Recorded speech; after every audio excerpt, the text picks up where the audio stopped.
Hello guys, welcome back to my channel. So it's me again, Lulu. So ito na yung ating ube chiffon or ube sponge cake. So mali tayo dun, sponge cake kasi hindi na natin inihihiwalay ang pula sa puti. So luto na ito. Kung napanood nyo yung nakaraang video natin, doon pinakita ko, nandun ang recipe at kung paano gawin itong ube sponge cake. So ngayon, maglalagay na tayo ng frosting at magde-decorate na tayo. Syempre, sponge cake ito katulad ng chiffon, naglalagay din tayo ng sugar syrup para kahit tumagal ay hindi siya titigas. So, yun ang purpose nun. At ang ating frosting ay cream cheese. Ayan, nakita nyo? Kung hindi nyo pa alam at kung gusto nyo malaman kung paano paggawa ng cream cheese, meron na tayong recipe niyan, guys. So, nilagyan ko siya ng border ng ating whipped cream kasi alam nyo, ang cream cheese, medyo hindi yan talaga stable.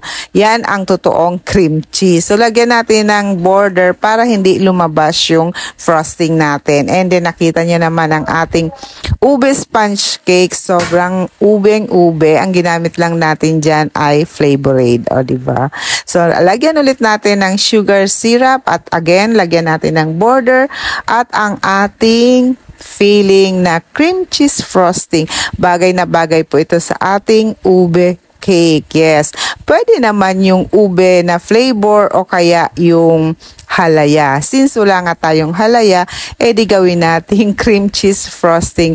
Mas okay naman ito. At syempre, mas mahal pero mas masarap. Oh, may ganon. So, may pagpipilian kayo. Ayan.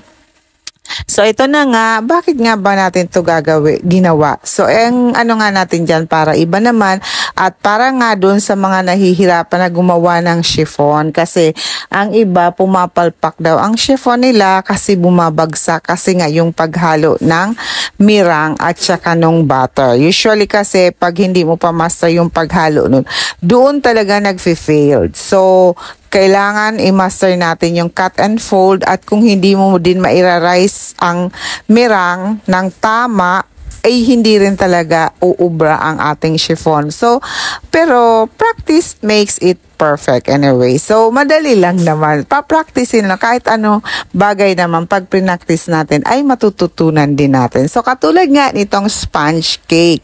So, itong sponge cake ay walang paghihiwalay ng puti at pula. O, diba? So, ayun. Kaya ginawa ko ito dahil may gagawin tayong mga cakes na siguradong pwedeng yung pangbenta or pwedeng yung pang negosyo. Naisipan ko na ikunin ko muna or gawin ko muna ang sponge cake. Then pag okay na, syempre practicein muna natin.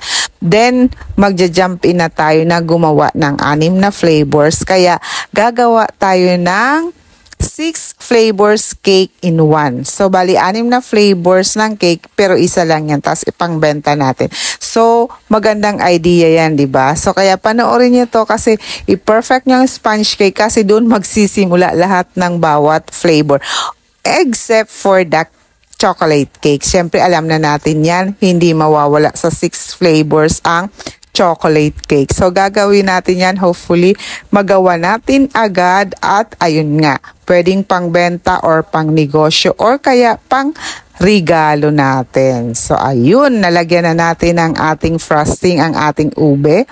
So, ang frosting natin is whipped cream, ever whip, and then nilagyan ko din siya ng mga 1 tablespoon of ube flavor or Flavorade ng Bakersfield. O, ayan na. So, ayun na nga. At i-chill natin syempre to. So, ganun lang ka-easy, diba? Tapos, pag gagawa ka ng 6 flavors, syempre, ikakat nyo lang ito into 6 and then bawat isang flavor, pagsasamahin nyo na sa isang board. So, dito muna tayo magsimula sa ube sponge cake. O, ayan. So, very easy kung may mga okasyon kayo sa bahay at gagamit nga na tayo ng brush na pangmalakasan at nauuso na nga, biglang nauso, no? Ginagawa ko ito sa mga simple cake lang pero maganda naman pala ang effect. So, gawin natin dito sa ating ube cake. O, ayan. Para hindi tayo mahirapan magpakinis. O, diba? At saka, meron talaga siyang effect. O, So, di ba ang ganda? Sa noong una sabi ko, pag simple lang, ganyan lang gawin. Ay, aba, nauso na siya, guys.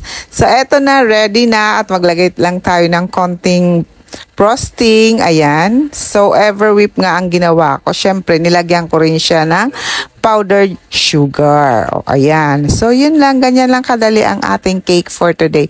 Very simple. Kung kayo ang magbebenta nito, magkano kaya? Yan ang tanong.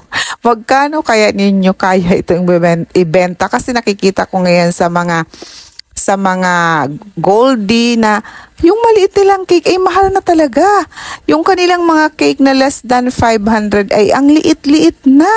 So, ito, ang size nito is 8 by 3. So, naglagay lang ako ng drizzle ng caramel. Pang-design lang siya at pampadagdag sarap na rin. So, ayan, nag-drizzle ako. Medyo maliit pa ang pagkaputol ko ng ating piping bag kaya inulit ko. So, ayan, drizzle lang natin. So, ayun nga, balik tayo sa presyo nito. Kung kayo ang magbebenta, magkano kaya ito? Sa akin, okay na siguro dito ang 750. Ano sa palagay nyo, guys? So, walang computation yan na tansya lang, tansya meter. So, kaya na ba ang 750 sa ganito? So, let's see. Ayan, sino kaya makakahula? Iko-compute ko itong makahula. Magkita tayo, joke lang.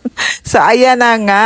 Drizzle na natin ng ating caramel sauce. Itong caramel sauce naman or dulce de leche ay nabibili naman to. So, easy lang. Or pwede naman kayong gumawa ng sarili ninyo. So, ayan na ang ating cake for today. At kung nagustuhan nyo, palike na rin, pa-share. At kung hindi ka pa nakapag-subscribe, please subscribe. Yun lang. Thank you. Bye!